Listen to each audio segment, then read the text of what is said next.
Et salut tout le monde, bienvenue sur ma chaîne pour un nouveau comics de la semaine. Cette fois-ci, on va s'intéresser à The Human Target par Tom King et Greg Smallwood. Ici, c'est la version Deluxe VO qui vient de sortir il y a pas très longtemps.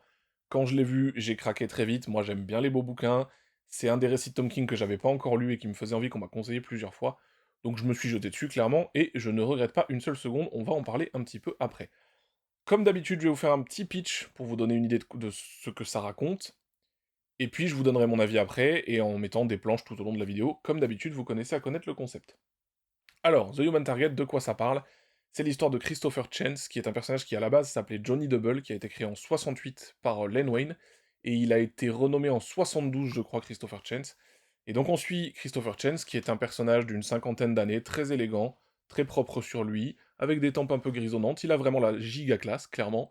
Et ce personnage, c'est The Human Target. The Human Target, c'est quoi? En fait, c'est son métier.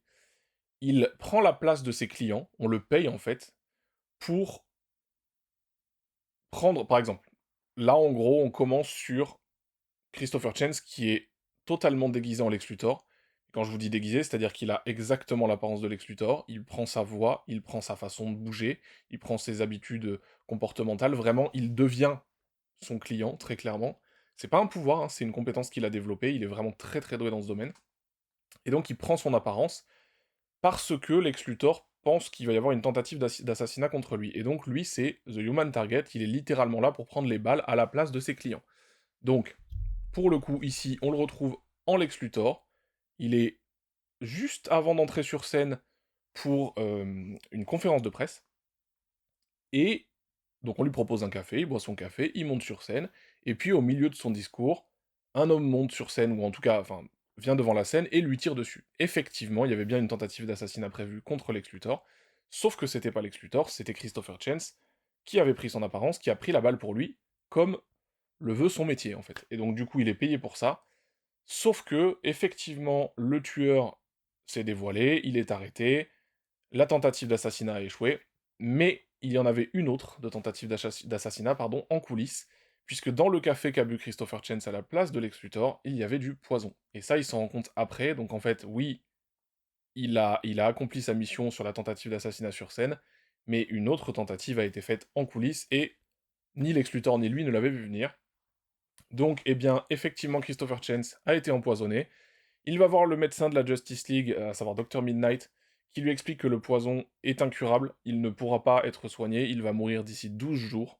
Le récit est en 12 issues, donc vous vous doutez bien, chaque issue est un des jours, en fait, qui lui reste. Et donc voilà, et donc, il se rend compte très vite, ce n'est pas du spoil, c'est dès le début, que le responsable de son empoisonnement est très probablement lié à la Justice League internationale, et donc il va mener son enquête tout le long du récit. En fait, c'est lui qui sait qu'il va mourir, c'est inéluctable, il va mourir, le temps passe, et c'est impossible de l'arrêter, et le poison va le tuer. Maintenant, il veut savoir qui a tenté d'assassiner Lex Luthor, et donc l'a eu lui à la place. Et c'est ça tout le long du récit, donc c'est son enquête, avec des personnages secondaires qui entrent en jeu, la JLI du coup, qui est au centre de l'histoire, et c'est vachement intéressant. Voilà, ça c'était pour le petit pitch, maintenant je vais parler un petit peu de ce que j'ai aimé, on va parler un petit peu des personnages, on va parler un petit peu de tout ça, sans spoil toujours, de toute façon ces vidéos c'est toujours sans spoil. Donc, ce que j'ai beaucoup aimé dans l'histoire de Tom King sur The Human Target, c'est que, déjà, on a un style très film noir. Donc vous le savez, le côté film noir, on a la voix off par-dessus les scènes et les dialogues, on a le côté femme fatale de certains personnages féminins, on a l'enquête avec plein de codes du film noir encore une fois, et ça fonctionne hyper bien parce que c'est en contraste complet avec l'esthétique en fait du récit. C'est-à-dire que Greg Smallwood, pardon, il nous... Bon déjà c'est sublime, vous le verrez tout au long de la vidéo, c'est très très beau, j'aime beaucoup le travail de Greg Smallwood sur The Human Target, parce que, déjà, les personnages sont magnifiques, notamment le personnage de Ice, qui est le personnage secondaire le plus important du récit, qui accompagne Christopher dans son enquête. Ice, c'est pas compliqué, je suis littéralement tombé amoureux du personnage, elle est magnifique, elle est bien écrite, elle est fascinante. Enfin, de toute façon, le côté fascinant, c'est valable pour elle, et c'est valable pour Christopher aussi, mais on va en parler un petit peu après. Donc bref, Ice est un exemple parfait parce que les visages en fait de Smallwood sont sublimissimes, particulièrement Ice et Christopher. Les émotions qu'il fait passer dans les regards, c'est exceptionnel. J'essaierai de trouver des pages où ça se voit un petit peu, mais c'est difficile quand vous n'êtes pas dans l'histoire de vraiment voir l'impact émotionnel que ça peut avoir. Mais en tout cas, dans les regards, dans les expressions des visages, dans les mouvements subtils qu'ils font entre certaines cases parfois, il y a vraiment quelque chose d'extrêmement précis et de très très fin dans la façon dont ils dessinent les personnages, aussi bien les visages que la façon dont ils bougent. J'ai trouvé que Smallwood, vraiment, c'était je connaissais pas ce dessinateur, enfin en tout cas, je l'ai peut-être croisé sans faire attention, mais vraiment là, je l'ai trouvé exceptionnel. C'est vraiment un coup de cœur sur ce récit-là. Et donc du coup, ce que je disais, c'est que en plus, il est à la couleur, et ces couleurs sont toujours très lumineuses, très claires, c'est toujours très coloré, très lumineux, et ça contraste vachement avec l'aspect justement film noir et le fond de l'histoire qui est une enquête pour un meurtre. On est quand même sur une histoire où le personnage principal va mourir, il le sait, et donc par défaut, c'est quand même quelque chose d'assez... Par définition, pardon, c'est quelque chose d'assez sombre, c'est un récit qui est quand même pas très optimiste sur le papier, et en fait, le contraste avec ce côté très lumineux des dessins et la sérénité du personnage de Christopher, puisque c'est ça qui est assez étonnant, c'est que le personnage... C'est pour ça que je vous parlais d'un personnage fascinant tout à l'heure. On est sur un personnage qui, au lieu de céder à la peur, à la panique, il sait qu'il va mourir, et ben, il a cette sérénité, en fait, il mène son enquête, il veut trouver, il n'y a pas de souci, il est motivé pour ça, mais il est serein, et en fait, au lieu de céder à la peur, il va plutôt aller dans l'introspection, essayer de se recentrer sur lui-même aussi, un petit peu de comprendre pourquoi il est devenu un human target, pourquoi il en est là, pourquoi tout ça lui arrive, en fait. Et cette espèce de sérénité mêlée à la couleur, enfin, aux couleurs et au dessin très lumineux de Smallwood, plus à autre chose dont on parlera un petit peu après, et ben en fait, ça crée une espèce d'ambiance très particulière. Alors que on est sur une histoire, encore une fois, de meurtre et une mort inéluctable, eh ben, on est presque sur une ambiance, je sais pas, reposante.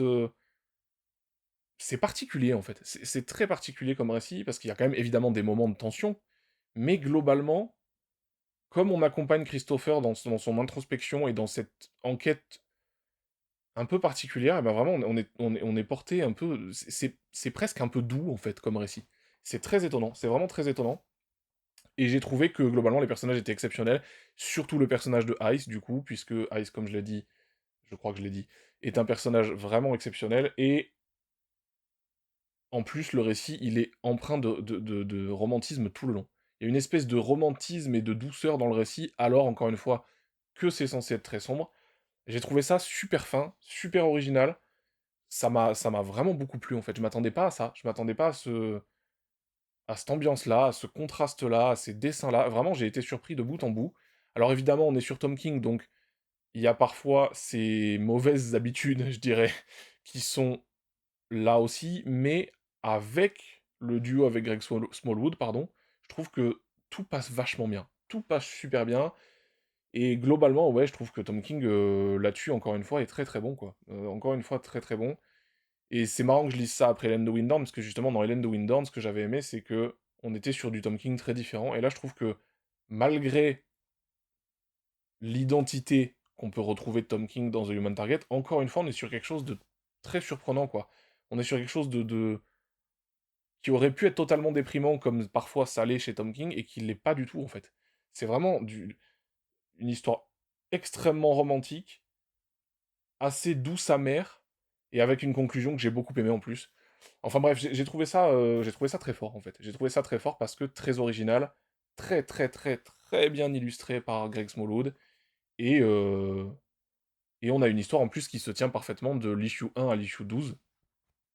Vraiment, c'est satisfaisant de A à Z, quoi. Donc, alors évidemment, encore une fois, il y a quelques petites choses qui sont à relever et qui peut-être, on va dire pour nuancer un peu, le traitement de certains personnages, notamment Guy Gardner manque un peu de nuance peut-être, c'est un peu caricatural. Un autre personnage de la JLI que je trouve assez méconnaissable dans sa façon d'agir.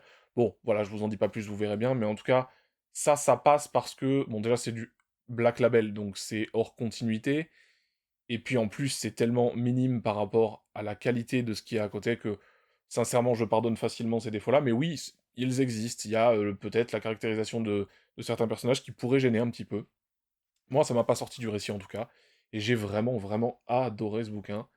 Donc, ben, encore un Tom King que j'aime beaucoup, hein, on peut ne pas aimer l'auteur, mais j'avoue que moi, perso, bah, Mister Miracle, j'aime beaucoup, j'ai bien aimé son Batman, j'ai beaucoup, beaucoup aimé son Helen de Windhorn, j'ai beaucoup aimé Human Target.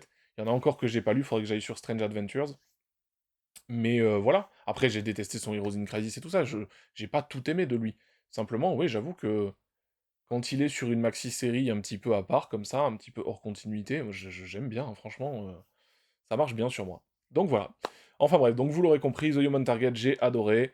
N'hésitez pas à aller dessus, il est sorti chez Urban, il est à 31 € je crois. C'est une édition Black Label, vous savez, elles sont un peu en oversize, les Black Label chez eux.